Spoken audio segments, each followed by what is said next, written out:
Maelfu waandamana Marekani kupinga sera za Trump. Hii ni Nje ya Box TV update, langu jina ni Christina Mbalku. Maelfu ya watu wamejitokeza katika maandamano kwenye miji mikubwa nchini Marekani kupinga baadhi ya sera za Rais Donald Trump aliyeingia madarakani mwezi Januari 2025. Miongoni mwa sera zake zinazopingwa na waandamanaji hao ni pamoja na za uchumi, kupunguzwa kwa wafanyakazi wa serikali, ushuru, uhamiaji na haki za kibinadamu.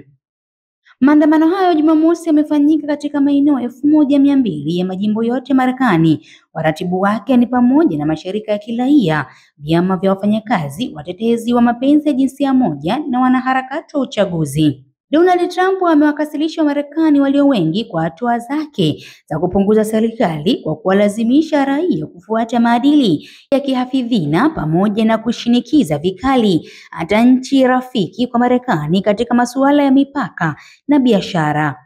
Waratibu wa maandamano hayo ya amani wamesema kuwa walitarajia kuwa wahudhuriaji wa maandamano hayo watakuwa 20,000, lakini waliojitokeza ni zaidi ya idadi hiyo. Hii ilikuwa ni Nje ya Box TV update. Usisahau kusubscribe, kulike na kushare ili wa kwanza kupata notification.